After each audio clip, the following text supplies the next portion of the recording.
I just had an email from somebody who said, "I hope you find God in 2008, which is a very positive sentiment, and thank you very much for that. However, I hope you're wrong about it because, well, from what I've heard about God and the way he likes to do things, and particularly the kind of people that he tends to attract, well, all these things have combined to make me hope that he stays as far away from me as humanly or inhumanly possible." We are talking, of course, about the God of the desert, the God of death. And we know that all three desert dogmas are variations on the same death cult. And they all worship this same God of supposed love and benevolent mercy, which is presumably why they hate each other with such a violent passion. I don't know, you'd have to ask them that. Collectively, they're known as the children of Abraham because Abraham is the original patriarch to whom they all trace themselves back. In fact, without Abraham's influence, there's a chance that none of these dogmas would even exist today, which makes me wish there was some way that I could travel back in time and give him a severe talking to. "You stupid idiot," I'd say. "Couldn't you foresee what would happen? Some prophet you turned out to be." Abraham is the person who originally decided that there would only be one God from here on in. One size fits all, that was his message. And this would have had quite a devastating effect on the God community at the time. All the gods of the rivers and the mountains and the woods and so on, the local, small, specialized gods that had served people so well for generations, they would have suddenly found themselves squeezed out of the picture or forcibly amalgamated into one giant elemental conglomerate with centralized control and narrow moral code and righteous vengeance in its heart. Even to this day, it's a matter of some conjecture whether this was the right direction for the human race to take at that particular time. The debate goes on. Now, appropriately, given the religions that he spawned, Abraham was not particularly noted for his mental stability. He was famously prepared to kill his own son because he heard God telling him to. Fortunately, God intervened at the last second and stayed his hand, proving what a just and merciful God he is, if you ignore the severe psychological trauma he's just inflicted on these two unfortunate people. Scarred both of them for life, no question about that. But that's pretty much par for the course, isn't it, for the Old Testament? Everyone ends up scarred, mentally, physically. Hardly anyone comes out of it in one piece. I mean, look at the treatment dished out to Adam and Eve, the very first people on the planet. They were punished for being true to their nature, the very nature that God endowed them with. He knew they were curious, he knew they had to be curious to survive, so he knew that they would eat that apple.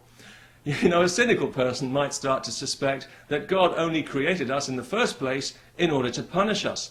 Because this is the first lesson we learn in Genesis, that being human is a sin. We were punished and driven from paradise for the sin of being true to our nature. But we pulled ourselves together and we started on the Tower of Babel because we wanted to get up to heaven and have a look around. We were being curious, doing what comes naturally. But God didn't like that much either, so he punished us by destroying our language. So here we are, we're barely just a few pages into the Bible, and already we've taken two massive body blows from our loving and merciful God. Shortly after this, he floods the entire planet because somebody must have looked at it in the wrong way. He does tip off one person to build a boat because obviously he doesn't want everyone wiped out, otherwise there'd be nobody left to punish. Now, I can understand somebody reading the Bible for pleasure because it's arguably a great work of literature, it's certainly an interesting cultural artifact, but it's not the Word of God, and it's really time that we stop pretending that it is, or even that it might be. God is the main character in the book, and if you read it, you will quickly see this. He's an interesting personality, if a little crudely drawn. He's basically an attempt to put a human face on the creative life force. But unfortunately, we've saddled him with all our own petty prejudices and made him a bit too human for our own good. Because one thing I've noticed is that being human really only works for humans. It doesn't transfer at all well to deities. Human gods tend to be willful, violent, and unpredictable in a shallow, ego-driven kind of way. The only thing boundless about them is their eagerness to take offense, like so many of the sensitive souls who worship them.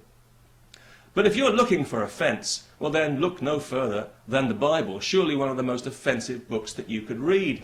unless you believe that adulterers should be killed, or that it's okay to sell your daughter into slavery, or that anyone who works on the Sabbath should be stoned to death on the spot, maybe you're fine with all that, or with the fact that God repeatedly advocates mass murder. Granted, he doesn't specifically mention cluster bombs and cruise missiles, but no doubt this is where the fine art of biblical interpretation comes in. This guy's got a track record that would make Saddam look like Gandhi.